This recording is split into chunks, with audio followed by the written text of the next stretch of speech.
Fala pessoal, sejam bem-vindos, começando mais um vídeo com muitas informações importantes. Mas antes, eu peço para que você se inscreva no canal, deixe o seu like e compartilhe o vídeo com o máximo de pessoas. Giro na tela e notícias a seguir.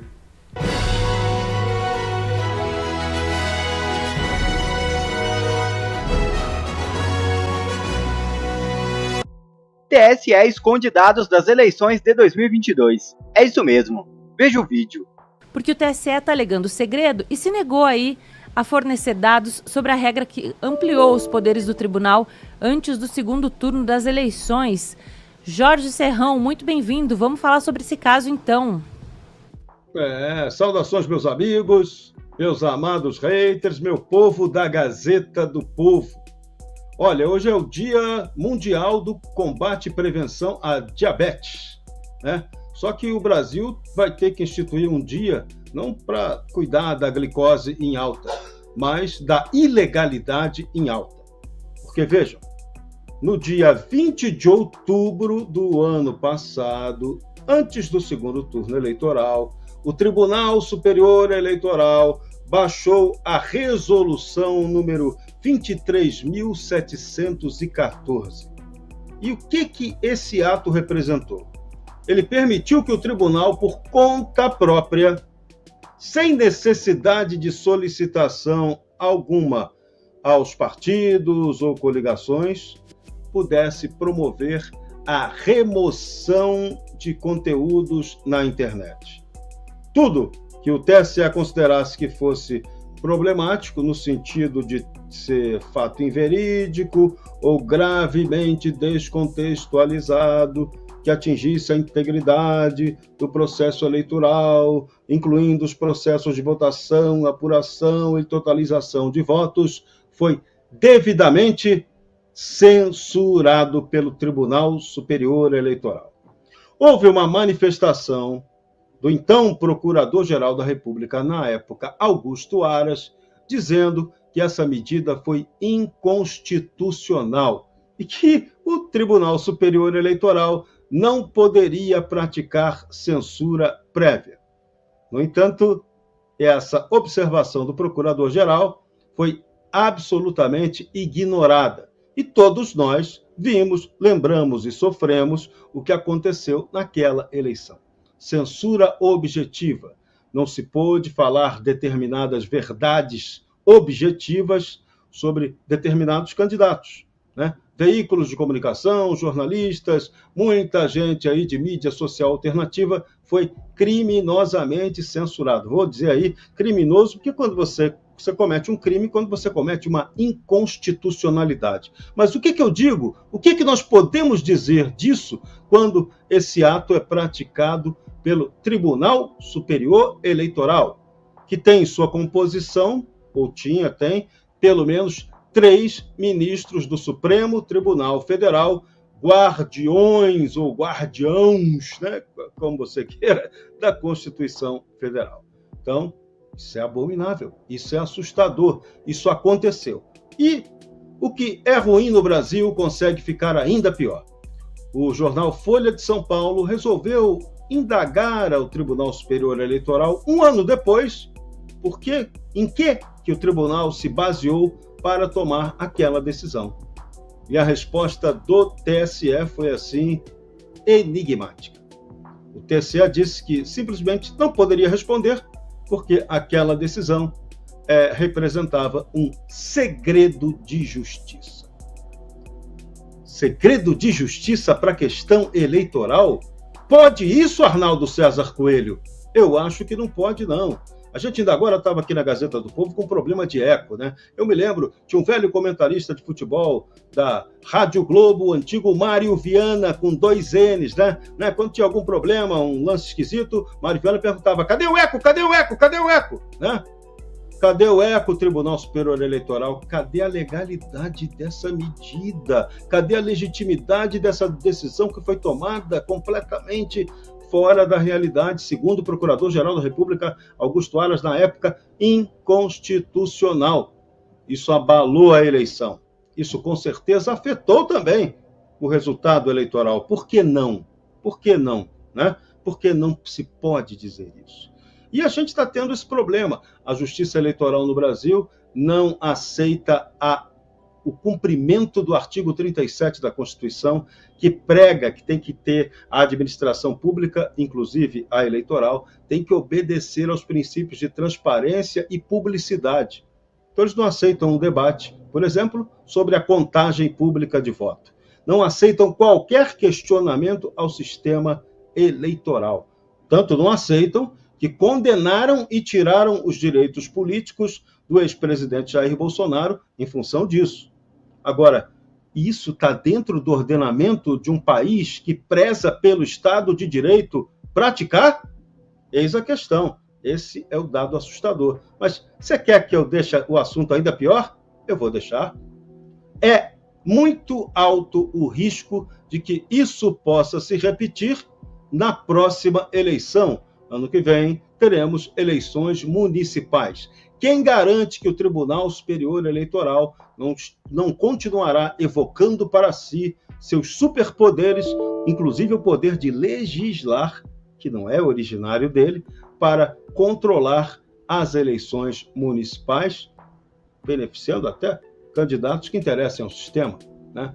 Então, tem algo de muito errado acontecendo em nosso sistema eleitoral. Por isso que amanhã, dia 15 de novembro, o povo tem que ir para a rua reclamar tudo que apontar como errado, esquisito, indevido, segredinho que não pode existir, ilegalidade, inconstitucionalidade. A hora de gritar é agora. Não podemos aceitar isso no Brasil.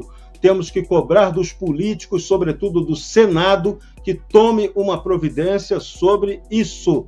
Não podemos tolerar que o Brasil vá mergulhando num regime obscuro, num regime antidemocrático, num regime nazi-fascista, porque é o que acaba acontecendo. Quando você tem o desrespeito da lei e o abuso de autoridade combinados, isso caracteriza regime de exceção. E eu acredito que nós não vivemos, pelo menos declaradamente, num regime de exceção. Então, é hora da mudança, é hora do grito em favor das coisas corretas. Flávio Bolsonaro impetra pedido de investigação na PGR, pedindo o afastamento imediato de Flávio Dino. O senador Flávio Bolsonaro protocolou junto à Procuradoria-Geral da República um pedido de afastamento imediato do ministro da Justiça e Segurança Pública Flávio Dino. O congressista fundamentou a solicitação com a alegação de que Dino deveria ser investigado por crimes de responsabilidade, prevaricação e condescendência criminosa. A motivação para o pedido surgiu após revelação de que a esposa de um homem dos líderes do Comando Vermelho esteve na sede do Ministério da Justiça em Brasília. Em maio, Luciene Barbosa Farias, conhecida como a Dama do Tráfico Amazonense, encontrou-se com assessores da pasta. No documento encaminhado à PGR, Flávio Bolsonaro acusa Dino de manter uma agenda paralela e oculta para se encontrar com criminosos, argumentando que tal prática viola princípios da publicidade e da transparência. A representação para investigação do ministro foi entregue à Procuradora-Geral da República interina, Eliseta Ramos. O senador reforça no texto que o ministro da Justiça e Segurança Pública atua como elo na intermediação entre traficantes e criminosos e a pasta do governo Lula.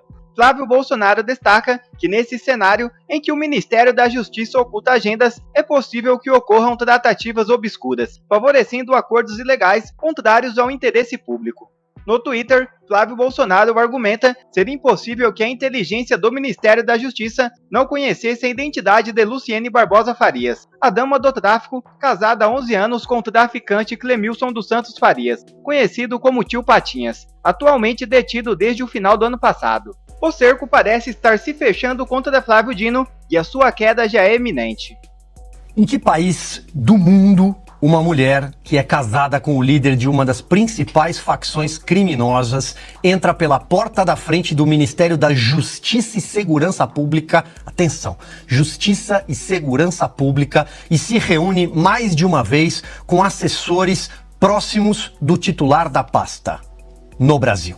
Essa é, talvez, a mais grave denúncia contra um integrante do Ministério do governo Lula e atinge justamente o mais espalhafatoso e midiático dos ministros.